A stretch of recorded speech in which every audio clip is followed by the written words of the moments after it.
Hello friends. तो आज के इस लेक्चर में हम लोग क्लास 9th का चैप्टर 8 का एक और नए टॉपिक के बारे में बात करने वाले हैं, जिसका नाम है वेलोसिटी टाइम ग्राफ, या इसी को कभी कभी स्पीड टाइम ग्राफ कहा जाता है जब हम लोग वेलोसिटी के मैग्नीट्यूड की बात करते हैं। तो चलिए देखते हैं कि वेलोसिटी टाइम ग्राफ क्या होता है और डिफरेंट स्टेट में बॉडी के लिए हमको क्या ग्राफ देखने को मिलता है। तो हर एक पॉइंट को यहाँ पर हम लोग कवर करेंगे। तो यहाँ पर फर्स्ट पॉइंट में लिखा हुआ है the variation in velocity with time for an object moving in straight line can be represented by a velocity time graph. यदि कोई ऑब्जेक्ट जो है स्ट्रेट लाइन में मूव कर रहा है या किसी भी लाइन में मूव कर रहा है, तो उसकी वेलोसिटी में जो टाइम के रिस्पेक्ट में जो चेंज होती है उसको हम लोग किसके द्वारा रिप्रेजेंट कर सकते हैं? वेलोसिटी टाइम ग्राफ के द्वारा रिप्रेजेंट कर सकते हैं। एक बार और रिपीट कर देता हूँ। कोई भी ऑब्जेक्ट जो है वो अगर किसी लाइन में या किसी स्ट्रेट लाइन में या कहीं भी मूव कर रहा है और उसकी वेलोसिटी में अगर टाइम के रिस्पेक्ट में चेंज हो रहा है उस ऑब्जेक्ट का, तो उसकी जो वेलोसिटी में टाइम के रिस्पेक्ट में जो चेंज है उसको हम लोग वेलोसिटी टाइम ग्राफ के द्वारा रिप्रेजेंट कर सकते हैं। सेकेंड पॉइंट में यहाँ पर लिखा हुआ है in this graph time is represented along the x axis and the velocity is represented along the y axis. यहाँ पर बोला जा रहा है कि टाइम को हम लोग एक्स एक्सिस में रिप्रेजेंट करेंगे और वेलोसिटी को हम लोग वाई एक्सिस में रिप्रेजेंट करेंगे, ऐसा बोला जा रहा है। और ये तो ऑलरेडी हम लोग को पता है, जो वाई एक्सिस होता है इसमें हमेशा डिपेंडेंट वेरिएबल को रिप्रेजेंट करते हैं और जो एक्स एक्सिस होता है इसमें हमेशा इंडिपेंडेंट वेरिएबल को हम लोग रिप्रेजेंट करते हैं। ये ऑलरेडी आप लोग जानते हैं। और यहाँ पर टाइम क्या है जी? टाइम इंडिपेंडेंट है और वेलोसिटी क्या है? डिपेंडेंट है, क्योंकि वेलोसिटी जो है टाइम के ऊपर डिपेंड करता है, ना कि टाइम वेलोसिटी के ऊपर डिपेंड करता है। तो आई होप ये पॉइंट भी आप लोग को समझ में आया होगा। अब चलिए आगे बात करते हैं। आगे हम लोग बात करेंगे VT graph for moving body with constant velocity और यूनिफॉर्म स्पीड। अब हम लोग वीटी ग्राफ देखने वाले हैं उस बॉडी के लिए जिसका वेलोसिटी क्या हो? कांस्टेंट हो, या इसी को बोला जाता है यूनिफॉर्म वेलोसिटी। बोलने का मतलब ये है, अगर कोई बॉडी जो है किसी पॉइंट को 1 सेकेंड में कवर कर रहा है तो दूसरे सेकेंड में भी उतनी ही डिस्टेंस, मतलब उसका वेलोसिटी हर एक पॉइंट पर सेम होगा। जैसे कि इस पॉइंट पर पहले सेकेंड में 2 मीटर पर सेकेंड था, तो इस पॉइंट पर भी अगले सेकेंड में 2 मीटर पर सेकेंड ही रहेगा। इस प्रकार हर एक पॉइंट पर बॉडी की वेलोसिटी क्या रहेगी? सेम रहेगी। तो इस प्रकार के वेलोसिटी को हम लोग कांस्टेंट वेलोसिटी कहते हैं और इस प्रकार के मोशंस को हम लोग यूनिफॉर्म वेलोसिटी या यूनिफॉर्म स्पीड कह देते हैं। ठीक है, तो ऐसे बॉडी के लिए हमको क्या करना है? वीटी ग्राफ ड्रॉ करना है ना। एक चीज़ और याद रखिएगा, यहाँ पर वेलोसिटी को क्या बोला गया है? कांस्टेंट। वेलोसिटी को क्या बोला गया है? कांस्टेंट। तो यहाँ पर एक्सीलरेशन का वैल्यू क्या होगा जी? जीरो होगा, क्योंकि एक्सीलरेशन का वैल्यू क्या होगा? जीरो होगा, क्योंकि हम लोग ऑलरेडी एक्सीलरेशन के डेफिनेशन में पढ़ चुके हैं कि किसी भी बॉडी में या कोई भी बॉडी जब मोशन करता है तो उसमें एक्सीलरेशन तभी प्रोड्यूस होता है जब वेलोसिटी में क्या हो? चेंज हो। तो यहाँ तो वेलोसिटी में चेंज हो ही नहीं रहा है, तो यहाँ एक्सीलरेशन का वैल्यू क्या होगा? जीरो होगा। तो ये था कुछ कॉन्सेप्ट जिसको मैं बता दिया हूँ। अब चलिए आगे बढ़ते हैं। कुछ पॉइंट यहाँ पर लिखा हुआ है उसको भी कवर कर लेते हैं, है ना। तो यहाँ पर फर्स्ट पॉइंट में लिखा हुआ है velocity time graph with constant velocity. ये देखो यहाँ पे लिखा हुआ है, जैसे कि मैं कुछ देर पहले बताया, जिस भी बॉडी की वेलोसिटी अगर कांस्टेंट हो उसकी एक्सीलरेशन क्या होगी? जीरो होगी। अच्छा बच्चे लोग सभी ध्यान दीजिएगा, यहाँ पर जो पॉइंट भी, हालांकि आप लोग को यहाँ पर थ्योरेटिकल ऐसा लगेगा कि मैं बहुत ज़्यादा मटेरियल आप लोग के लिए लिख दिया हूँ या बहुत ज़्यादा थ्योरेटिकल लिख दिया हूँ, लेकिन आप लोग ध्यान दीजिएगा, आप लोग के सीबीएसई हो या आईसीएसई हो, कोई भी बोर्ड हो, यहाँ पर हर एक पॉइंट इंपॉर्टेंट है, क्योंकि कहीं से भी क्वेश्चन बन सकता है। इस चीज़ को ध्यान दिया करें आप लोग, और छोटा छोटा चीज़ को मैं यहाँ पर बताते चलता हूँ सभी लेक्चर में, है ना। As the graph show, the velocity is constant throughout the interval.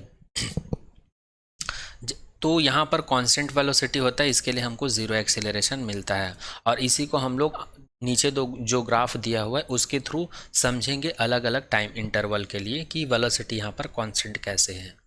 No particles of matter how much time change the velocity will be constant at every instant. बोलने का मतलब ये है कि ये पार्टिकल्स के ऊपर मैटर, मतलब पार्टिकल्स के ऊपर डिपेंड नहीं करता। ठीक है, पार्टिकल कुछ भी रहे, वो कैसा भी मोशन करे, उसका वेलोसिटी हर एक, मतलब टाइम कितनों भी चेंज हो, वेलोसिटी उसका क्या रहेगा? हर एक पॉइंट पर कांस्टेंट ही रहेगा, ऐसा बोला जा रहा है। In this case we have taken the initial velocity to be positive. यहाँ पर बोला जा रहा है कि इनिशियल वेलोसिटी को यहाँ पर पॉजिटिव कंसीडर करता है। बोलने का मतलब बॉडी के पास कुछ ना कुछ वेलोसिटी है ना। चलिए नेक्स्ट पॉइंट की बात करते हैं। The velocity time graph is horizontal line parallel to the time axis which show that the object moves with constant velocity और स्पीड। ये पॉइंट को याद रखिएगा। आप लोग को यहाँ पर पूछ सकते हैं कि जब हम लोग ऐसे बॉडी के लिए वीटी ग्राफ ड्रॉ करते हैं जिसकी वेलोसिटी कांस्टेंट है, तो बताइए वीटी ग्राफ कैसे मिलता है। तो याद रखिएगा यहाँ पर हमको वीटी ग्राफ कैसे मिलता है, हॉरिजॉन्टल लाइन देखने को मिलता है parallel to the x axis. इस पॉइंट को याद रखिएगा। जैसे कि आप लोग यहाँ पर देख पा रहे हैं, ये वाई एक्सिस है और ये एक्स एक्सिस है। एक्स एक्सिस में हम लोगों ने रखा है टाइम को, वाई एक्सिस में रखा है वेलोसिटी को। तो यहाँ पर जब टाइम 0 था तब वेलोसिटी कितना था जी, यहाँ पर इसको लगभग 42 मीटर पर सेकेंड कंसिडर कर सकते हैं। और जब टाइम जो है 6 सेकेंड हो गया था तब यहाँ पर इसकी वेलोसिटी कितनी थी, तब भी 41 मीटर पर सेकेंड थी। जब टाइम का वैल्यू क्या हो गया, 12 हो गया, तब भी इसकी वेलोसिटी कितनी थी, 42 मीटर पर सेकेंड थी। तो यहाँ पर हर एक पॉइंट पर वेलोसिटी का वैल्यू क्या है, 42 मीटर पर सेकेंड। अपनी सुविधा के अनुसार आप लोग कंसिडर कर लेना।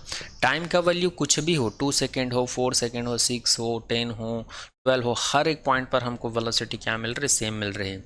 तो इस प्रकार से हम लोग बोल सकते हैं कि जब भी हम लोग वेलोसिटी टाइम के बीच ग्राफ ड्रॉ करते हैं तो हमको कैसा लाइन मिलता है, एक स्ट्रेट लाइन मिलता है या हॉरिजॉन्टल लाइन मिलता है parallel to the time axis या एक्स एक्सिस, ऐसा बोल सकते हैं। तो ये रिजल्ट को याद रखिएगा, ठीक है।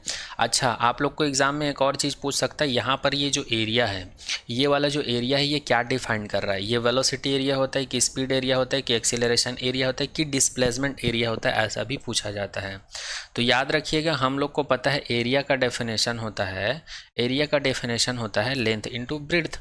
तो यहाँ पर लेंथ और ब्रेड्थ का काम कौन करता है जी। और हम लोग को एक और चीज़ पता है, वेलोसिटी इज इक्वल टू क्या होता है, डिस्प्लेसमेंट अपॉन टाइम होता है। डिस्प्लेसमेंट अपन टाइम होता है। तो यहाँ पर डिस्प्लेसमेंट को यहाँ पर रख दे, टाइम को इधर ट्रांसफर कर दे, तो v इंटू टी हो जाएगा। क्या हो जाएगा, v इंटू टी हो जाएगा। तो यहाँ पर y एक्सिस में क्या है, वेलोसिटी है, और x एक्सिस में क्या है, टाइम है। तो यहाँ पर वेलोसिटी जो है किसका काम कर रहा है जी, लेंथ का काम कर रहा है, और टाइम जो है यहाँ पर ब्रेड्थ का काम कर रहा है। तो इस प्रकार से इस एरिया को हम लोग बोल सकते हैं डिस्प्लेसमेंट एरिया। इस एरिया को क्या बोल सकते हैं, डिस्प्लेसमेंट एरिया। ऐसा भी आप लोग के एग्जाम में क्वेश्चन पूछा जाता है, तो याद रखिएगा, इसको कहा जाता है डिस्प्लेसमेंट एरिया, ठीक है। क्योंकि एरिया का डेफिनेशन होता है लेंथ इंटू ब्रेड्थ। तो लेंथ क्या है, यहाँ पर टाइम है, और ब्रेड्थ क्या है, यहाँ पर वेलोसिटी। इसको आप लोग अपनी मर्जी से कंसीडर कर सकते हो, किसी को भी लेंथ और ब्रेड्थ कंसीडर कर सकते हैं, क्योंकि दोनों का ही यूनिट क्या होता है जी, दोनों का यूनिट ही मीटर होता है, ठीक है। चलिए आगे बढ़ते हैं, आगे बात करते हैं नेक्स्ट बॉडी की। VT graph for uniformly accelerated body when body start from rest or initially rest। अब हम लोग ऐसे बॉडी के लिए वेलोसिटी टाइम ग्राफ देखने वाले हैं जो कि यूनिफॉर्मली एक्सीलरेटेड बॉडी है। यूनिफॉर्मली एक्सीलरेटेड बॉडी मतलब हर एक पॉइंट पर उसकी एक्सीलरेशंस क्या रहेगी, सेम रहेगी। एक्सीलरेशन क्या रहेगी, सेम रहेगी या कांस्टेंट रहेगी, ठीक है। और बॉडी कैसे चलना स्टार्ट कर रही है, वो स्टार्टिंग में क्या था, रेस्ट पर था। स्टार्टिंग में क्या था, रेस्ट पर था, या उसी को बोल देते हैं इनिशियली रेस्ट पर था, है ना। मतलब t is equals to 0 time में, t is equals to 0 time मतलब स्टार्टिंग टाइम में वो जब चलना स्टार्ट नहीं किया था, तो उस समय इसकी एक्सीलरेशंस क्या रही, इसकी वेलोसिटी क्या रही होगी, 0 रही होगी, ठीक है। ऐसा बोला जा रहा है क्योंकि रेस्ट पर था, तो रेस्ट पर था तो वेलोसिटी 0 ही ना होगा। तो चलिए आगे देख लेते हैं यहाँ पर क्या पॉइंट लिखा हुआ है। In this case the velocity time graph for the motion of the car is show in figure. इस टाइप के ग्राफ को शो करने के लिए नीचे कार वाला एग्जाम्पल या ग्राफ शो किया गया है ना, उसको देखेंगे आगे। The nature of the graph show the velocity changes y equal amount in equal interval of time. यहाँ पर बोल दिया गया है कि यूनिफॉर्म एक्सीलरेटेड। यूनिफॉर्म एक्सीलरेटेड का मतलब ये इसका वैल्यू क्या होगा, हर एक पॉइंट पर सेम होगा, मतलब एक्सीलरेशन कांस्टेंट होगा, है ना। तो यहाँ पर बोला गया है कि velocity changes y equal, uniform acceleration है तो ये क्या शो करता है, ये हमें ये बताता है कि वेलोसिटी में जो चेंज है इक्वल इंटरवल ऑफ टाइम में इक्वल चेंज होगा, तभी तो ये यूनिफॉर्म होगा। हम लोग पहले भी डिस्कस कर चुके हैं यूनिफॉर्म मोशन क्या होता है। पहली चीज़ यहाँ पर यूनिफॉर्म आ गया है तो वीटी ग्राफ 100% स्ट्रेट लाइन मिलेगा। और यहाँ पर रेस्ट बोल दिया है, मतलब ये स्ट्रेट लाइन जो है जीरो से स्टार्ट होगा, ओरिजिन पॉइंट से स्टार्ट होगा, इतना तो तय हो गया। लेकिन ये स्ट्रेट लाइन कैसे मिलेगा उसको डिसाइड करना है, क्या ये parallel to the x axis मिलेगा या parallel to the y axis मिलेगा, या दोनों में सेम चेंज होगा। तो यूनिफॉर्मली है तो दोनों में सेम चेंज होगा, वाई एक्सिस में जिस वेरिएबल को रखेंगे उसमें और एक्स एक्सिस में जिस वेरिएबल को रखेंगे उसमें, दोनों में सेम चेंज होगा।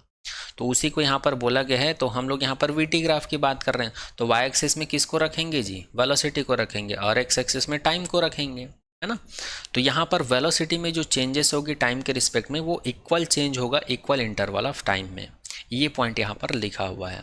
आगे बात करते हैं, दस for all uniform accelerated motion the velocity time graph is straight line. तो सभी प्रकार के एक्सेलरेटेड मोशन के लिए, यूनिफॉर्मली एक्सेलरेटेड मोशन के लिए वेलोसिटी टाइम ग्राफ हमेशा क्या होता है, स्ट्रेट लाइन मिलता है, जैसे कि आप लोग यहाँ पर देख पा रहे हैं। तो इस चीज़ को याद रखिएगा, इस चीज़ को याद रखिएगा कि कोई भी बॉडी का एक्सीलरेशन क्या है, यूनिफॉर्मली है और इनिशियली रेस्ट पर है, तो हमको कुछ ऐसा ग्राफ देखने को मिलता है। और ये वाला जो एरिया है ये कौन से एरिया को डिफाइन करता है, ये डिस्प्लेसमेंट एरिया को डिफाइन करता है। तो यहाँ पर ये भी कंप्लीट होता है। अब चलिए आगे बात करते हैं फिर, velocity time graph for uniformly accelerated body when body is not initially rest. अब फिर से हम लोग वीटी ग्राफ देखने वाले हैं, किसके लिए, यूनिफॉर्मली एक्सेलरेटेड बॉडी के लिए। बट ये बॉडी जो है इनिशियली रेस्ट पे नहीं था, मतलब इसके पास पहले से कुछ ना कुछ वेलोसिटी थी, ठीक है, पहले से इसके पास कुछ ना कुछ वेलोसिटी थी। और उसमें क्या था, उसमें इनिशियली रेस्ट पर था, इसलिए वहाँ पर यहाँ से स्टार्ट हुआ था स्ट्रेट लाइन। अब इसके पास 0 सेकेंड में भी, t is equal to 0 second में भी पहले से कुछ ना कुछ वेलोसिटी है यहाँ पर, ये वेलोसिटी, इसको पॉइंट ए कंसिडर कर लेते हैं, ठीक है। तब यहाँ पर यूनिफॉर्मली मतलब यहाँ पर भी स्ट्रेट लाइन मिलेगा। तो हम लोग को यूनिफॉर्मली एक्सेलरेटेड बॉडी जब वो इनिशियली रेस्ट पर नहीं है, उस सिचुएशन में कुछ ऐसा ग्राफ देखने को मिलता है, हम लोग को कुछ ऐसा ग्राफ देखने को मिलता है। और यहाँ भी ये वाला एरिया जो है डिस्प्लेसमेंट एरिया है, बस इतना ही देखना है इस ग्राफ में। चलिए आगे बढ़ते हैं, velocity time graph when the velocity body is decrease with time uniformly. फिर यहाँ पर एक वर्ड आ गया यूनिफॉर्मली, यूनिफॉर्मली मतलब फिर यहाँ पर स्ट्रेट लाइन मिलेगा, लेकिन वो स्ट्रेट लाइन कैसा मिलेगा, वो बॉडी के स्टेट के ऊपर डिपेंड करेगा। तो यहाँ पर जिस बॉडी के बारे में बात कर रहे हैं वो बॉडी का वेलोसिटी क्या हो रहा है जी, डिक्रीज हो रहा है। डिक्रीज होने का मतलब कंसिडर कर लेते हैं कोई बॉडी है और इस बॉडी का जो वेलोसिटी पहले सेकेंड में था 10 मीटर पर सेकेंड था, दूसरे सेकंड में ये 8 मीटर पर सेकंड हो गया, तीसरे सेकंड में ये 6 मीटर पर सेकंड हो गया और अगले सेकंड में 5 मीटर पर सेकंड हो गया। तो यहाँ पर वेलोसिटी क्या हो रही जी, डिक्रीज हो जा रही है। तो इस सिचुएशंस में हमको क्या करना है, इस बॉडी के लिए वेलोसिटी टाइम ग्राफ ड्रॉ करना है। तो इस प्रकार के स्टेट ऑफ बॉडी के लिए हमको वीटी ग्राफ कुछ ऐसा देखने को मिलता है। आप लोग यहाँ पर देख पा रहे हैं वेलोसिटी यहाँ पर मैक्सिमम है और यहाँ पर टाइम क्या है, 0 है। अब टाइम जैसे जैसे बढ़ रहा है, यहाँ पर टाइम जैसे जैसे बढ़ रहा है, जैसे कि 1 second 2 second 3 second 4 second 5 second, वैसे वैसे वेलोसिटी क्या हो रहा है, डिक्रीज हो रहा है। इसको हम लोग 10 मीटर पर सेकेंड ले लेते हैं, 8 मीटर पर सेकेंड ले लेते हैं, 6 मीटर पर सेकेंड ले लेते हैं, 4 मीटर पर सेकेंड ले लेते हैं, 2 मीटर पर सेकेंड ले लेते हैं। तो एक पॉइंट पर 10 था, उसके बाद 8 हो रहा है, उसके बाद 6 4 5 ऐसे होते जा रहे हैं। देखो तो ये किसको दर्शा रहा है, ये स्ट्रेट लाइन जो है वेलोसिटी जो डिक्रीज हो रहा है उसको डिनोट कर रहा है। तो याद रखिएगा कोई भी बॉडी का वेलोसिटी अगर डिक्रीज हो तो उस सिचुएशंस में, अगर एग्जाम में आप लोग को वेलोसिटी टाइम ग्राफ पूछे तो उस सिचुएशन में हमको कुछ ऐसा ग्राफ देखने को मिलता है, ये याद रखिएगा। ये वाई एक्सिस है और ये एक्स एक्सिस है। तो यहाँ पर ये टॉपिक भी कंप्लीट होता है, मतलब ये पॉइंट भी कंप्लीट होता है, टॉपिक अभी बचा हुआ है। चलिए आगे बात करते हैं, VT graph when the velocity of body is decrease with time non uniformly. इसको डिक्रीज मत करिएगा, इसको डिक्रीज मत करिएगा, इसको आप लोग चेंज करिएगा, इसके जगह पर काट कर इसको चेंज लिखिएगा। अब हम लोग को वेलोसिटी टाइम ग्राफ देखना है उस बॉडी के लिए जिसकी वेलोसिटी क्या हो रही है, चेंज हो रही है। किसके रिस्पेक्ट में चेंज हो रही है, टाइम के रिस्पेक्ट में। कैसे चेंज हो रही है, नॉन यूनिफॉर्मली। फिर यहाँ पर नॉन यूनिफॉर्मली बोल दिया है, मतलब 100% यहाँ पर हमको वीटी ग्राफ कैसा मिलेगा, कर्व्ड लाइन मिलेगा। कैसा मिलेगा, कर्व्ड लाइन मिलेगा। फर्स्ट ग्राफ हम लोग को कुछ ऐसा देखने को मिलेगा, या फिर ऐसा हो सकता है कि हमको ग्राफ जो है कुछ ऐसा भी देखने को मिल सकता है। ठीक है, ये एक्स एक्सिस है, ये वाई एक्सिस है, इधर हम लोग वेलोसिटी को पुट करते हैं और इधर हम लोग टाइम को रिप्रेजेंट करते हैं। तो ये ग्राफ जो है हम लोग को कुछ ऐसा भी देखने को मिल सकता है। ठीक है, तो ये वाला ग्राफ जो है ये एक्सीलरेशंस इंक्रीज को डिनोट करता है, और ये वाला जो ग्राफ है एक्सीलरेशन डिक्रीज को डिनोट करता है। क्यों? क्योंकि यहाँ पर वेलोसिटी चेंज हो रही है, यहाँ पर भी वेलोसिटी चेंज हो रही है। यहाँ पर वेलोसिटी क्या हो रही है, इस ग्राफ के अकॉर्डिंग वेलोसिटी इंक्रीज हो रही है, और इस ग्राफ के अकॉर्डिंग वेलोसिटी क्या हो रही है, डिक्रीज हो रही है। तो ये बताता है इंक्रीजिंग स्पीड को, और ये बताता है डिक्रीजिंग स्पीड को। तो इस सिचुएशंस में जब वेलोसिटी चेंज होता है वो भी नॉन यूनिफॉर्मली तरीके से, तो यहाँ पर जो एक्सीलरेटेड जो चेंज प्रोड्यूस होगा वेलोसिटी में चेंज की वजह से, वो कैसा होगा, नॉन यूनिफॉर्मली एक्सीलरेटेड होगा। ठीक है, तो याद रखिएगा कोई भी बॉडी जो है उसका वेलोसिटी अगर चेंज होता है नॉन यूनिफॉर्मली, तो हमको कैसा ग्राफ देखने को मिलता है, वीटी ग्राफ जो है हमको कर्व्ड लाइन देखने को मिलता है। क्या मिलता है, कर्व्ड लाइन देखने को मिलता है। बस यही चीज़ याद रखना है। ठीक है, कब हमको कर्व्ड लाइन मिल रहा है, कब स्ट्रेट लाइन मिल रहा है, ये सारा चीज़ बस को ध्यान देना है। तो यहाँ पर वीटी ग्राफ जो है कंप्लीट होता है। यहाँ पर वेलोसिटी टाइम ग्राफ या फिर स्पीड टाइम ग्राफ बोलेंगे, ये टॉपिक पूरा कंप्लीट होता है। अब इस चैप्टर का जो नेक्स्ट टॉपिक है, ये नेक्स्ट टॉपिक जो है बहुत ही इंपॉर्टेंट है। यहाँ से 100% आप लोग के एग्जाम में क्वेश्चन बनता है, जिसका नाम है इक्वेशन ऑफ मोशन। जिसका नाम है इक्वेशन ऑफ मोशन। तो एक साइंटिस्ट थे जिनका नाम था आइजैक न्यूटन, जिसका नाम था आइजैक न्यूटन। ठीक है, आइजैक न्यूटन, इन्होंने किसी भी बॉडी की जब वो उसका जो एक्सीलरेशन है यूनिफॉर्मली एक्सीलरेशन है, यूनिफॉर्मली एक्सीलरेशन मतलब हर एक पॉइंट पर उसका एक्सीलरेशंस क्या हो, सेम हो, तो उस सिचुएशंस में उस बॉडी की वेलोसिटी, डिस्प्लेसमेंट, इनिशियल वेलोसिटी या फिर एक्सीलरेशन, टाइम, ये सभी को कैलकुलेट करने के लिए इन सभी वेरिएबल्स के बीच इन्होंने रिलेशंस दिए थे। और रिलेशन देने के बाद इन्होंने 3 इक्वेशंस दिए थे, जिसमें से फर्स्ट इक्वेशन था v is equals to u plus a t, second equation था s is equals to u t plus 1/2 a t square, third equation उन्होंने दिया था v square is equals to u square plus 2as। ये 3 equation उन्होंने दिया था, और इसी इक्वेशंस को जाना जाता है इक्वेशन ऑफ मोशन के नाम से, या इसी इक्वेशन को equation of Newton motion equation भी कहा जाता है। Equation of motion Newton equation भी कहा जाता है, और इसी को कहा जाता है equation of motion for uniformly accelerated motion, ऐसा भी कहा जाता है। तो अभी 9th क्लास, इसको प्रूफ करने के 2 मेथड हैं, इसको प्रूफ करने के मेथड 2 हैं, जिसमें से फर्स्ट मेथड होता है ग्राफिकल मेथड, जो 9th क्लास के पॉइंट ऑफ व्यू से इम्पॉर्टेंट है, यहीं से क्वेश्चन बनते हैं, ये इम्पॉर्टेंट है ग्राफिकल मेथड। और ग्राफिकल मेथड में इसका डेरिवेशन करेंगे, डेरिवेशन के अलावा आप लोग के एग्ज़ाम में इन तीनों से न्यूमेरिकल क्वेश्चन भी पूछे जाते हैं, इसलिए भी ये इम्पॉर्टेंट है। दूसरा मेथड होता है कैलकुलस मेथड, लेकिन ये 9th क्लास के सिलेबस में नहीं है, इसलिए इसको हम लोग नहीं करेंगे। इसको डिराइव करने के एक और मेथड होता है जिसको हम लोग सिंपल मेथड बोलते हैं, जैसे कि यहाँ पर लिखा हुआ equation of motion simple method. तो यहाँ पर ना तो हम लोग को सिंपल मेथड करना है और ना ही कैलकुलस मेथड करना है, हम लोग को केवल ग्राफिकल मेथड देखना है कि ग्राफिकल मेथड के थ्रू हम लोग इन तीनों इक्वेशंस को कैसे डिराइव कर पाते हैं।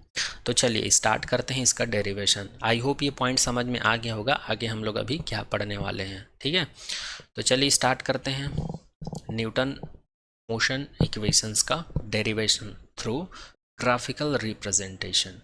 ये आ गया equation of motion graphical method, graphical method इसका डेरिवेशन देखने वाले हैं। तो फर्स्ट इक्वेशंस का डेरिवेशन देखने वाले हैं, और फर्स्ट इक्वेशन क्या है जी, v is equals to u plus a t. तो इससे पहले ये जो ग्राफ दिया हुआ है इसको हम लोग को समझना पड़ेगा। तो हम लोग कंसिडर कर लेते हैं ये एक्स एक्सिस है और ये वाई एक्सिस है, ठीक है। एक्स एक्सिस में हम लोगों ने रिप्रेजेंट कर दिया है टाइम को, वाई एक्सिस में हम लोगों ने रिप्रेजेंट किया है वेलोसिटी को।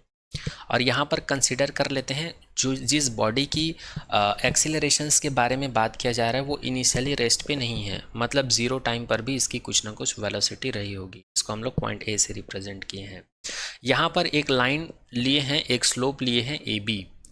यहाँ पर ए बी को क्या कहा जाता है, ए बी को हम लोग स्लोप बोल सकते हैं, ठीक है।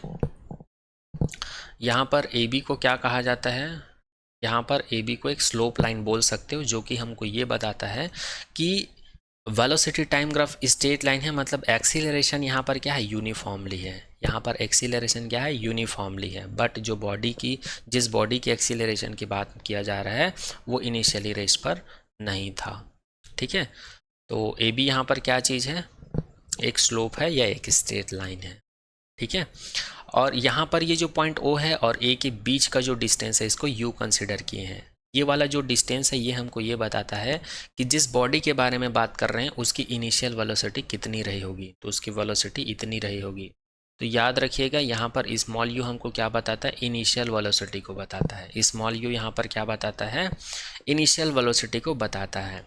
अब बॉडी जो है पहले उसकी वेलोसिटी ए पॉइंट पर थी, बाद में जब वो फाइनल पोजीशन पर पहुंचा तब उसकी वेलोसिटी बी पॉइंट पर जो वेलोसिटी थी वो रही होगी। मतलब इस पॉइंट पर उसकी जो वेलोसिटी रही होगी ये फाइनल वेलोसिटी रही होगी, ये उसकी इनिशियल वेलोसिटी होगी, ये उसकी फाइनल वेलोसिटी हो गई, है ना। तो यहाँ पर याद रखिएगा v को हम लोग क्या बोलेंगे, फाइनल वेलोसिटी। तो इसी को मैं यहाँ पर लिख दिया हूँ। यहाँ से यहाँ तक का जो वाई एक्सिस में जो पैरामीटर है उसको हम लोग v कंसिडर किए हैं, तो ये वाला डिस्टेंस को भी v कंसिडर करेंगे और v जो है फाइनल वेलोसिटी को डिनोट कर रहा है बॉडी की, ठीक है। अब ये वाला जो लाइन है स्लोप है, अब ये जो है इतना एरिया कवर कर रहा है। अगर मैं यहाँ पर एक स्ट्रेट लाइन ड्रॉ करूँ बी डी, तो ये वाला जो एरिया है, ये वाला जो एरिया है ये हमको क्या बता रहा है, डिस्प्लेसमेंट एरिया को बता रहा है कि किसी बॉडी के ऊपर कितना डिस्प्लेसमेंट होगा जब हम लोग वी और टी के बीच ग्राफ ड्रॉ करेंगे, तो इसको बता रहा है। अब इसकी एरिया को डिफाइन करने के लिए तो ये तो इक्वली नहीं है इसका हर साइड जो है, इसलिए मैं यहाँ पर क्या करता हूँ, एक पॉइंट ए पॉइंट पर एक और लाइन ड्रॉ कर देता हूँ। तो याद रखिएगा यहाँ पर ए सी एक लाइन ड्रॉ की है हम लोग बी डी के ऊपर, इसको याद रखिएगा। क्यों, क्योंकि इसके एरिया को इक्वल करने के लिए। अब इधर हमको क्या मिल गया, रेक्टेंगल मिल गया, इधर हम लोग को ट्रायंगल मिल गया, तो आसानी से हम लोग इस पूरे एरिया का वैल्यू कैलकुलेट कर सकते हैं फॉर्मूले से, इसलिए ऐसा किए हैं। अच्छा हाँ, यहाँ पर b और c के वैल्यू को हम लोग क्या लिख सकते हैं, v माइनस यू लिख सकते हैं। ऐसा क्यों, क्योंकि ऑलरेडी हम लोग को पता है यहाँ से यहाँ तक का वैल्यू क्या है, v है, और यहाँ से यहाँ तक का वैल्यू हम लोग u कंसीडर किए हैं। तो इसका वैल्यू निकालने के लिए इतने में से इतने को काट कर फेंक दूंगा तो मुझे इतना मिल जाएगा, इसीलिए मैं v में क्या किया हूँ, u को सब्सट्रैक्ट कर दिया हूँ, ठीक है। तो याद रखिएगा यहाँ पर v माइनस यू हमको क्या बताता है, वेलोसिटी में चेंज को बताता है, final velocity minus initial velocity, ठीक है। तो ये ग्राफ मैंने समझा दिया है, अगर फिर भी कुछ डाउट रह जाता है तो आप लोग कमेंट सेक्शन में कमेंट कर दीजिएगा। अब चलिए डेरिवेशन की तरफ बढ़ते हैं। फर्स्ट इक्वेशंस के यहाँ पर डेरिवेशन करने वाले हैं हम लोग, है ना। तो हम लोग को एक चीज़ पता है, एक्सीलरेशन का डेफिनेशन। एक्सीलरेशन का डेफिनेशन हमको ये बोलता है कि जो वेलोसिटी में जो चेंज होता है टाइम के रिस्पेक्ट में, या उस वेलोसिटी को चेंज होने में जो टाइम लेता है कोई भी ऑब्जेक्ट, उसी को हम लोग क्या कहते हैं, एक्सीलरेशन कहते हैं। अब यहाँ पर चेंज इन वेलोसिटी को कौन बता रहा है जी, v माइनस यू को कौन बता रहा है जी वेलोसिटी में चेंज, तो ये बता रहे हैं सी बी। कौन बता रहा है, सी बी। तो वेलोसिटी में चेंज को मैं क्या लिख दिया हूँ, सी बी लिख दिया हूँ। और टाइम टेकन मतलब ए सी, टाइम टेकन मतलब ए सी, तो इसको मैं लिख दिया ए सी। और इस ए सी को मैं ओ डी के इक्वल लिख सकता हूँ, क्योंकि यहाँ से यहाँ तक की जो डिस्टेंस है वही डिस्टेंस यहाँ से यहाँ तक की है, इसलिए मैं ए सी को क्या कर दिया यहाँ पर ओ डी से डिनोट कर दिया हूँ। अब सी बी को हम लोग क्या लिख सकते हैं, वी माइनस यू लिख सकते हैं। सी बी को क्या लिख सकते हैं, वी माइनस यू लिख सकते हैं, और ओ डी को हम लोग क्या लिख सकते हैं, ये टाइम को डिनोट करता है, क्योंकि इस डायरेक्शन में क्या चेंज हो रहा है, टाइम चेंज हो रहा है, तो यहाँ से यहाँ तक भी क्या होगा, टाइम ही ना चेंज होगा। अब हम लोग क्या करते हैं, टाइम को इधर ट्रांसफ़र कर देते हैं, तो 80 हो जाता है, और राइट हैंड में हो जाता है वी माइनस यू। अब यहाँ पर यू को इधर ट्रांसफ़र कर देते हैं, यहाँ पर हम लोग क्या कर देते हैं, u को इधर ट्रांसफ़र कर देते हैं, तो ये हो जाता है u plus a t is equals to v, और इसी को रीअरेंज करके लिखूंगा तो मुझे मिल जाएगा v is equals to u plus a t, और इसी को कहा जाता है फर्स्ट इक्वेशन, इसी को कहा जाता है first equation of motion, first equation of motion कहा जाता है। तो ये यहाँ पर प्रूव्ड हो गया, ये यहाँ पर प्रूव्ड हो गया। अब चलिए सेकेंड इक्वेशंस की बात करते हैं। तो सेकेंड इक्वेशन क्या था जी, सेकेंड इक्वेशन हम लोग देख चुके थे, ये था s is equals to u t plus 1/2 a t square. तो इसको प्रूफ करने के लिए क्या करेंगे, फिर वही ग्राफ हम लोग कंसिडर करेंगे। तो यहाँ पर आप लोग देख पा रहे हो ग्राफ वही है, यहाँ पर वीटी ग्राफ है, ये ग्राफ वही है, तो इसको समझाने की ज़रूरत नहीं है, डायरेक्ट हम लोग डेरिवेशन की तरफ चलते हैं। Since distance travel by the body is represented by the area of VT graph, जैसे कि मैं पहले बता चुका हूँ, ये वाला जो ग्राफ, ये वाला जो एरिया है, ये एरिया हमको क्या डिनोट करता है जी, डिस्प्लेसमेंट को बताता है। क्या बताता है, डिस्प्लेसमेंट को बताता है, या इसी को हम लोग बोल सकते हैं डिस्टेंस को बताता है। क्या बताता है, डिस्टेंस को बताता है। तो इसको हम लोग लिख सकते हैं, ये पूरे के एरिया के इक्वल लिख सकते हैं, डिस्टेंस को, ट्रैवल डिस्टेंस को हम इस पूरे एरिया के इक्वल लिख सकते हैं। बोलने का मतलब ये है, डिस्टेंस ट्रैवल जो है एरिया ऑफ ट्रायंगल, यहाँ पर एक ट्रायंगल है A B C, plus area of rectangle, area of rectangle का मतलब ए सी डी ओ, ये है। अगर दोनों को मैं ऐड कर दूं तो ये वाला डिस्प्लेसमेंट एरिया डिफाइंड हो जाएगा, इसीलिए मैं यहाँ पर ट्रैवल डिस्टेंस को क्या लिखा हूँ, area of triangle A B C, area of rectangle A C D O लिखा हूँ। अब हम लोग को एक चीज़ पता है कि जो ट्रायंगल का जो एरिया होता है, एरिया का फॉर्मूला होता है 1/2 बेस इंटू हाइट होता है, ठीक है। ट्रायंगल का एरिया का डेफिनेशन क्या होता है, 1/2 बेस इंटू हाइट होता है। तो यहाँ पर BC किसका काम कर रहा है जी, बेस का काम कर रहा है, और यहाँ पर AC जो है हाइट का काम कर रहा है ना।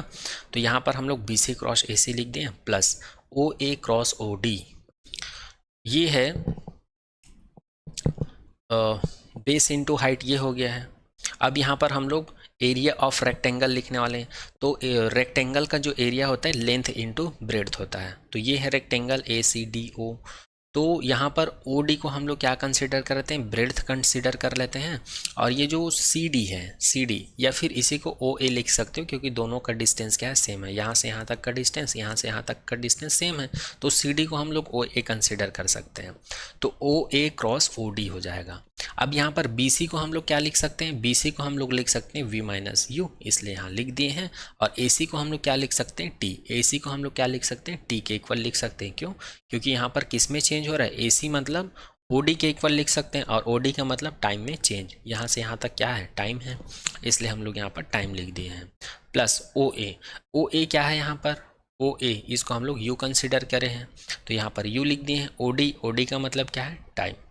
अब हम लोग को एक चीज़ पता है, equation number first equation of motion v is equals to u plus a t, इसको हम लोग लिख सकते हैं v minus u is equals to a t. तो यहाँ पर इसको लिख सकते हैं v minus u is equals to a t, है ना। तो यहाँ से t का v माइनस यू को हम लोग क्या लिख सकते हैं जी, ये v माइनस यू को हम लोग लिख सकते हैं ए टी, और यहाँ पर t है प्लस यू टी।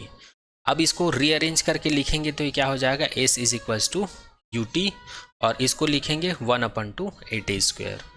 तो इसी को क्या कहा जाता है, सेकेंड इक्वेशन ऑफ मोशन कहा जाता है। इसी को क्या कहा जाता है, सेकेंड इक्वेशन ऑफ मोशन कहा जाता है। तो ये भी यहाँ पर क्या हो गया, प्रूव्ड हो गया, ये भी यहाँ पर क्या हो गया, प्रूव्ड हो गया। अब चलिए थर्ड इक्वेशन की बात करते हैं। तो थर्ड इक्वेशंस क्या होता है, ये भी हम लोग देख चुके हैं, v square minus u square is equals to 2as, या इसी को हम लोग लिख सकते हैं v square is equals to u square plus 2as भी लिख सकते हैं, ठीक है। तो इसको प्रूफ करेंगे, तो इसको प्रूफ करने के लिए फिर वही ग्राफ यूज़ करेंगे हम लोग, है ना। ग्राफ वही है, इसको समझाने की ज़रूरत नहीं है, डायरेक्ट हम लोग डेफिनेशन लगाते हैं। ये वाला जो एरिया है, ये वाला एरिया जो है ये कैसे दिख रहा है, मैथमेटिक्स में पढ़े होंगे आप लोग। इस टाइप का जो शेप हम लोग को दिखता है इसको हम लोग क्या बोलते हैं, ट्रेपेजियम बोलते हैं। क्या बोलते हैं, ट्रेपेजियम। और ट्रेपेजियम का एरिया निकालने के लिए जो फॉर्मूला हो, अच्छा ये एरिया हमको क्या डिनोट कर रहा है, इसको हम लोग डिस्प्लेसमेंट एरिया बोलते हैं या डिस्टेंस एरिया बोलते हैं, जो कि हमको ये बताता है कि कोई भी बॉडी जो है कितना डिस्टेंस ट्रेवल किया है। तो यहाँ पर जो डिस्टेंस ट्रेवल है मैं इसको किसके इक्वल लिख सकता हूँ, एरिया ऑफ ट्रेपेजियम के इक्वल लिख सकता हूँ। और एरिया ऑफ ट्रेपेजियम का जो फॉर्मूला होता है 1/2 sum of parallel side. Sum of parallel side मतलब ये है क्रॉस में मल्टीप्लिकेशन में डिस्टेंस ऑफ पैरेलल साइड, मतलब ये दोनों पैरेलल साइड के बीच का डिस्टेंस लिखेंगे, या इसी को किसी किसी बुक में लिखा जाता है height of the parallel side बोला जाता है ना।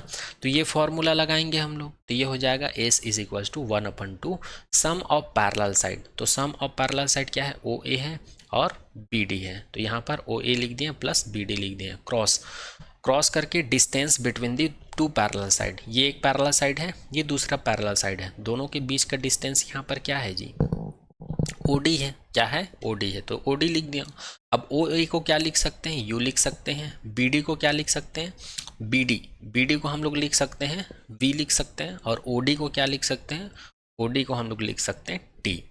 तो यहाँ पर हमको मिल जाएगा S is equals to 1/2 U plus V, और यहाँ पर जो T है T को हम लोग V minus U upon A से रिप्लेस कर सकते हैं। ऐसा क्यों, ऐसा इसलिए क्योंकि हमको पता है इक्वेशन ऑफ मोशन क्या होता है, फर्स्ट वाला V is equal to U plus AT। यहाँ से T का वैल्यू अगर निकालेंगे तो इसको इधर ट्रांसफ़र करके A को इधर ट्रांसफ़र करेंगे तो हमको मिल जाएगा V minus U upon A मिल जाएगा। ठीक है, तो इसलिए हम लोग यहाँ पर T के जगह पर इसको सब्स्टिट्यूट किए हैं। अब यहाँ पर देखो U प्लस V है, V माइनस U है, इसको हम लोग लिख सकते हैं V square minus U square. ऐसा क्यों, क्योंकि हमको पता है A plus B A minus B, इसको हम लोग लिख सकते हैं A square minus B square, तो इसको हम लोग ऐसा लिख दिए हैं। अब आगे हम लोग क्या करते हैं, इस वाले 2 को और इस वाले A को इधर ट्रांसफ़र कर देते हैं। तो इधर ट्रांसफ़र करेंगे तो ये क्या हो जाएगा, ये इधर आके 2AS हो जाएगा और ये V square minus U square हो जाएगा। और इसी को हम लोग लिख सकते हैं, U को इधर ट्रांसफ़र कर देंगे तो ये हो जाएगा V square is equal to U square plus 2AS हो जाएगा। और इसी को कहा जाता है थर्ड इक्वेशन ऑफ मोशन, इसी को कहा जाता है थर्ड इक्वेशन ऑफ मोशन। ठीक है, तो ये इक्वेशन भी क्या हो गया, प्रूव्ड हो गया। ये बहुत इंपॉर्टेंट है। तो यहाँ पर जो इक्वेशन ऑफ मोशन है ग्राफिकल मेथड वो कंप्लीट होता है। इसके बाद इस चैप्टर का जो नेक्स्ट टॉपिक आता है वो है सर्कुलर मोशन। इसके बाद जो नेक्स्ट टॉपिक आता है उसका नाम क्या है, सर्कुलर मोशन। तो यूनिफॉर्मली सर्कुलर मोशन को समझने से पहले हम लोग को सर्कुलर मोशन को समझना बहुत ज़रूरी है, उसके बाद हम लोग सर्कुलर मोशन को समझेंगे। तो ये कोई ख़ास टॉपिक नहीं है, कभी कभार आप लोग के एग्ज़ाम में पूछ दिया जाता है, और ख़ास टॉपिक इसलिए नहीं है क्योंकि ये बहुत इजी है, तो इसको छोड़ना ही मत, रीड कर ही लेना है ना। तो सर्कुलर मोशन क्या होता है, कोई भी बॉडी जो है जब मोशन करता है तो कौन से पाथ को फॉलो करता है, सर्कुलर पाथ को फॉलो करता है, तब इस बॉडी के मोशन, इस मोशन को हम लोग क्या कहेंगे, सर्कुलर मोशन कहेंगे। और वही चीज़ यहाँ पे लिखा हुआ है, in physics circular motion is a movement of an object along the circumference of the circle और rotation along the circular path. जैसे कि मैंने अभी कहा कि कोई भी बॉडी जो है सर्कुलर पाथ में या किसी सर्कल के सरकमफ्रेंस में क्या करते हैं, अपना मूवमेंट करते हैं, मोशन करते हैं, तो उसकी उस मोशन को हम लोग सर्कुलर मोशन कहते हैं। नेक्स्ट पॉइंट में लिखा हुआ है, it can be uniform with constant angular rate of rotation and constant speed और non uniform with changing rate of rotation. और ये जो मोशन है ये यूनिफॉर्म हो सकता है, कांस्टेंट एंगुलर वेलोसिटी हो सकता है, कांस्टेंट स्पीड हो सकता है, या फिर नॉन यूनिफॉर्मली हो सकता है। ये पॉसिबिलिटी है इस मोशन में। अब चलिए सर्कुलर मोशन को हम लोग यूनिफॉर्म मोशन कब कहेंगे इसकी बात कर लेते हैं। तो हम लोग किसी बॉडी के सर्कुलर मोशन को यूनिफॉर्म मोशन तब कहते हैं जब इसका जो स्पीड है हर एक पॉइंट पर क्या हो, सेम हो। ध्यान देना, यहाँ पर मैं वेलोसिटी की नहीं स्पीड की बात कर रहा हूँ। स्पीड यहाँ पर क्या हो, कांस्टेंट हो। मतलब इस पॉइंट पर, पॉइंट ए पर अगर उसकी स्पीड है 2 मीटर पर सेकेंड, तो इस पॉइंट बी पर भी उसका स्पीड क्या होना चाहिए, 2 मीटर पर सेकेंड। इस पॉइंट पर भी मतलब हर एक पॉइंट पर उसकी जो स्पीड है क्या होनी चाहिए, कांस्टेंट होनी चाहिए, सेम होनी चाहिए। तब उस सिचुएशंस में इस बॉडी के इस मोशन को हम लोग क्या कहेंगे, यूनिफॉर्म सर्कुलर मोशन कहेंगे। और वही चीज़ यहाँ पे लिखा होगा, मैं एक बार रीड कर देता हूँ। The motion of the body moving with constant speed along a circular path is called uniform circular motion. देखो वही चीज़ लिखा हुआ है, कॉन्स्टेंट स्पीड, और कॉन्स्टेंट स्पीड का मतलब मैं यहाँ पर समझा दिया हूँ। इसी को हम लोग दूसरे तरीके से समझ सकते हैं, when a body moves in circle और travel equal distance in equal interval of time, then its motion is called uniform circular motion. तो वही चीज़ यहाँ पे लिखा हुआ है कि कोई भी बॉडी जो है जब सर्कल पाथ में मूव करता है तो इक्वल टाइम में इक्वल डिस्टेंस को ट्रैवल करना चाहिए, तब उसके उस मोशन को यूनिफॉर्म सर्कुलर मोशन कहेंगे। अब चलिए आगे बात करते हैं हम लोग uniform circular motion as in accelerated motion.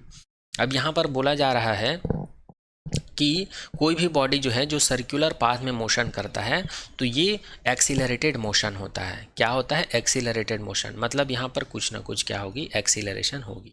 अब कई लोग के दिमाग में क्वेश्चन आ रहा होगा, सर आपने तो पहले से स्पीड को कांस्टेंट रखा है, जब स्पीड कांस्टेंट होता है तो वहाँ पर तो एक्सीलरेशन होता ही नहीं है। तो ध्यान देना, एक्सीलरेशन का डेफिनेशन ये बोलता है जब किसी बॉडी के वेलोसिटी में चेंज हो, किस में चेंज हो, वेलोसिटी में चेंज हो, तब वहाँ पर एक्सीलरेशन होता है। और यहाँ पर तो हम लोग वेलोसिटी की बात किए ही नहीं है, हम लोग तो स्पीड की बात कर रहे हैं। अब बात करते हैं हम लोग वेलोसिटी की।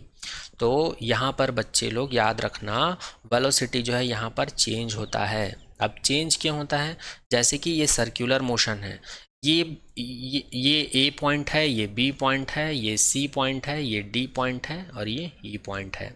इस पॉइंट पर इसकी स्पीड तो सेम है हर एक पॉइंट पर, लेकिन वेलोसिटी का वैल्यू चेंज हो रहा है हर एक पॉइंट पर। ऐसा इसलिए क्योंकि इसका डायरेक्शन चेंज हो रहा है। इस पॉइंट पर इसकी डायरेक्शन ऐसा है, इस पॉइंट पर इसका डायरेक्शन ऐसा है, इस पॉइंट पर इसका डायरेक्शन ऐसा है और इस पॉइंट पर डायरेक्शन ऐसा है। तो हर एक पॉइंट पर इसका डायरेक्शन क्या है, चेंज हो रहा है। डायरेक्शन क्या हो रहा है, चेंज हो रहा है। और डायरेक्शन जब चेंज हो रहा है तो जाहिर सी बात है वेलोसिटी का वैल्यू क्या होगा, चेंज होगा। और जब वेलोसिटी जब चेंज हो रहा है तो यहाँ पर एक्सीलरेशन तो कुछ ना कुछ होगा ही। इसीलिए यूनिफॉर्म सर्कुलर मोशन को एक्सीलरेटेड मोशन कह सकते हैं। ठीक है। अब कई लोग को यहाँ पर कंफ्यूजन हो रहा होगा कि सर डायरेक्शन चेंज हो रहा है तो वेलोसिटी से उसका क्या संबंध है। तो बच्चे लोग याद रखिएगा, यूनिट वेक्टर का कॉन्सेप्ट, यूनिट वेक्टर का कॉन्सेप्ट बोलता है r cap is equals to इसका वेक्टर और इस वेक्टर का मैग्नीट्यूड। तो ये है पोजीशन वेक्टर। आप पोजीशन वेक्टर को रिप्लेस कर देते हैं वेलोसिटी वेक्टर से, तो वेलोसिटी का यूनिट वेक्टर क्या हो जाएगा, v, और वेलोसिटी वेक्टर और इसका मैग्नीट्यूड, ये हो जाएगा। तो यूनिट वेक्टर हम लोग को पता है ये क्या बताता है, डायरेक्शन को बताता है, और ये v कैप जो है वेलोसिटी के डायरेक्शन को बताएगा। और मैंने बोला है कि वेलोसिटी का डायरेक्शन चेंज होता है, तो डायरेक्शन जो है सीधा इक्वल है किसके, वेलोसिटी के इक्वल है। तो ये मैथमेटिकल प्रूफ है कि डायरेक्शन चेंज होने से वेलोसिटी चेंज हो रहा है। जब डायरेक्शन चेंज होगा तो वेलोसिटी चेंज होगा, या वेलोसिटी चेंज हो रहा है तो डायरेक्शन चेंज होगा। ठीक है, दोनों ही पॉसिबल है। ठीक है, तो इसलिए यहाँ पर हम लोग बोल सकते हैं कि यूनिफॉर्मली सर्कुलर मोशन में वेलोसिटी का डायरेक्शन चेंज होता है। ठीक है, इस वजह से वेलोसिटी में चेंज होता है, और इसलिए यहाँ पर एक्सीलरेशन जीरो नहीं होगा, एक्सीलरेशन कुछ ना कुछ होगा यहाँ पर। इसी चीज़ को यहाँ पर बोला गया है uniformly circular motion as an accelerated motion. और यहाँ पर उसी चीज़ को लिखा होगा जो मैं यहाँ पर समझा दिया हूँ। Uniform circular motion is accelerated motion because the velocity change due to continuous change in the direction of motion. So even when the body moves to a constant speed, its velocity is not constant for a body moving in a circular path at a constant speed. Its velocity changes continuously. ठीक है, वही चीज़ यहाँ पर लिखा हुआ है। अब चलिए हम लोग कुछ एग्जाम्पल की बात करते हैं, example of uniform circular motion. तो फर्स्ट, वैसे तो यूनिफॉर्मली सर्कुलर मोशन के बहुत सारे एग्जाम्पल हैं हम लोग के डेली लाइफ में। जैसे कि हम लोग के घर में फ़ैन चलता है तो वो यूनिफॉर्म सर्कुलर मोशन होता है जब तक कि हम लोग रेगुलेटर को वेरी ना करें। जब हम लोग वोल्टेज और करंट को फिक्स्ड रख देते हैं उस सिचुएशंस में वो यूनिफॉर्म सर्कुलर मोशन होता है। जैसे कि हम लोग मोटरसाइकिल चलाते हैं तो उसकी स्पीड को अगर कांस्टेंट रख देते हैं तब वो सर्कुलर मोशन जो है यूनिफॉर्म होता है। उसका जो व्हील है ऐसे घूमता है ना। तो बाय द वे हम लोग बाइक को कांस्टेंट कर दिए हैं 40 किलोमीटर, अब 40 किलोमीटर पर आवर की स्पीड पे हम लोग इसको कांस्टेंट कर दिए हैं, तब इसका मोशन क्या होगा, स्पीड जो है कांस्टेंट हो जाएगा, है ना। तो इसका जो सर्कुलर मोशन है वो यूनिफॉर्म सर्कुलर मोशन हो जाएगा।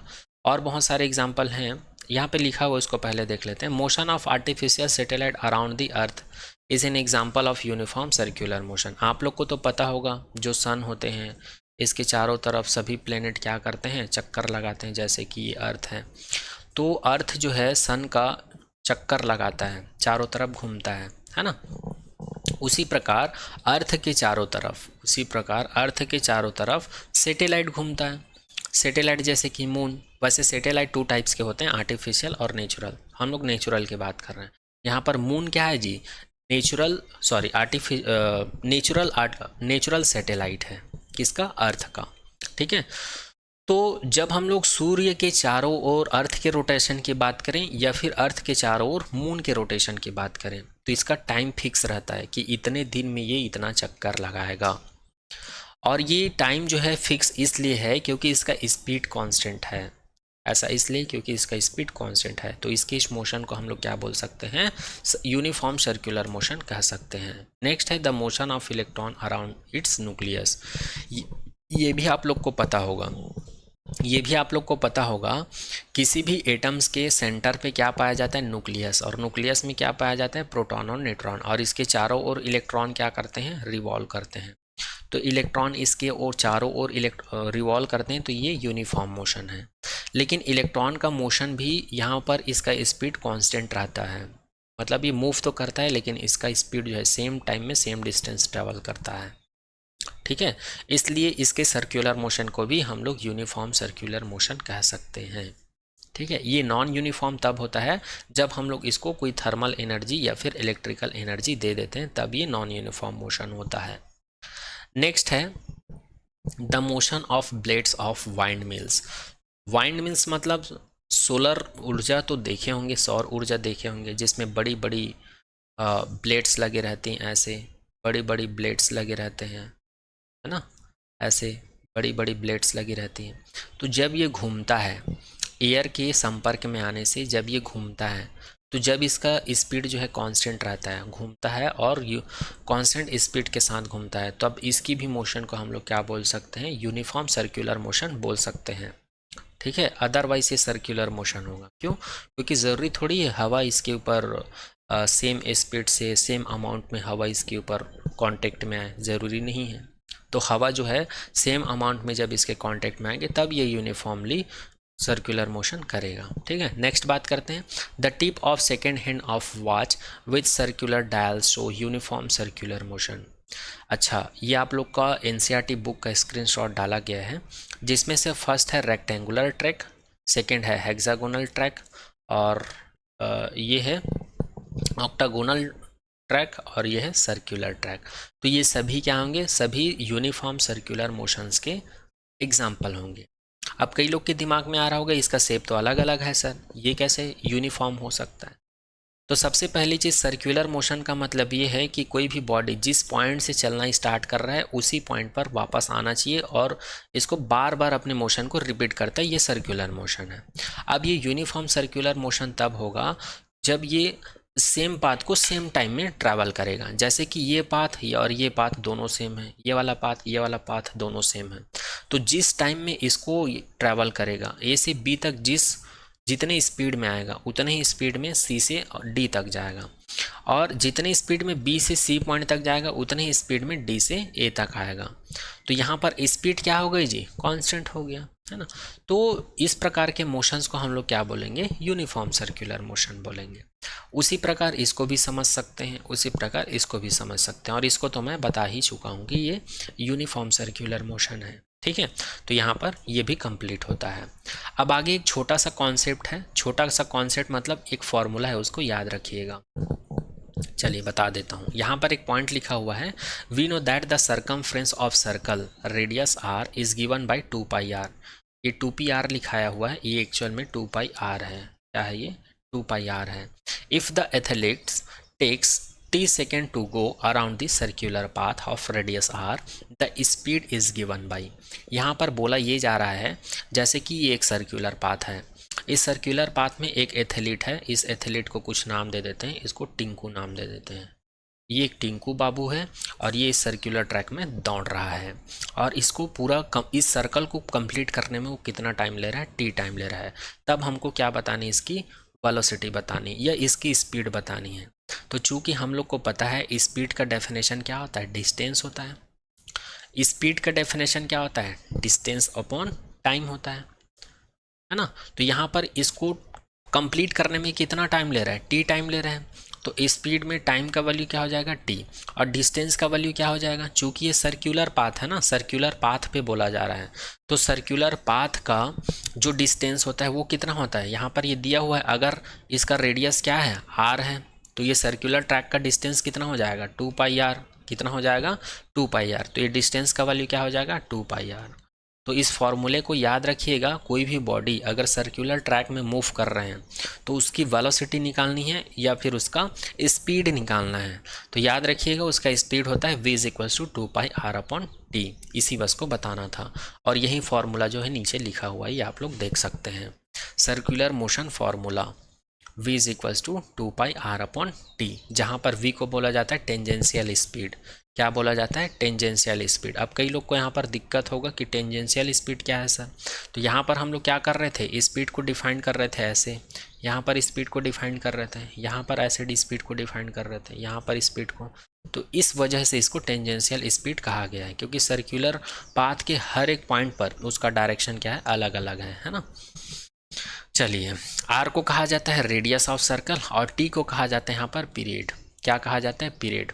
पीरियड और टाइम में फ़र्क है। पीरियड का मतलब होता है जो बार बार रिपीट हो, जैसे कि कोई पॉइंट कोई लड़का है या कोई बॉय है या कोई भी आदमी है, वो ए पॉइंट से अगर चलना स्टार्ट किया है यूनिफॉर्म सर्कुलर मोशन में, तो यहीं से वो बार बार गुजरेगा, यहीं से बार बार इस पॉइंट को रिपीट करेगा। तो यहाँ पर ही कुछ ना कुछ टाइम ले रहा होगा, ठीक है। तो इसको हम लोग बोलते हैं पीरियड। जैसे कि स्कूल में क्लासेस लगती हैं तो उसको हम लोग क्या बोलते हैं, टाइम ना बोलकर हम लोग उसको क्या बोलते हैं, पीरियड बोलते हैं, कि first period, second period, third period, क्योंकि डेली वो क्या होता है, रिपीट होता है, ठीक है। या इसी को हम लोग बोल सकते हैं टाइम फॉर वन रिवॉल्यूशन, मतलब यहाँ से यहाँ तक आने में, वन रिवॉल्यूशन कंप्लीट करने में टेकन टाइम है, इसलिए इसको पीरियड बोलते हैं, ठीक है। तो आई होप ये टॉपिक भी आप लोग को समझ में आ गया होगा। तो यहाँ पर ये चैप्टर पूरा कंप्लीट होता है, ये चैप्टर पूरा कंप्लीट होता है। यहाँ पर हम लोगों ने क्या सीखा, इस चैप्टर में थ्योरी सीखे हैं, थ्योरी के साथ साथ कॉन्सेप्ट सीखे हैं। अब यहाँ पर जो बच जाता है वो बच जाता है आप लोग के एनसीईआरटी में जो क्वेश्चन दिया हुआ है, जो एग्जाम्पल दिया हुआ है और जो एक्सरसाइज दिया हुआ है, ये बच जाता है। तो इसको हम लोग करेंगे आने वाले नेक्स्ट लेक्चर में। तो आज के लेक्चर में यहीं तक। Thank you so much to all.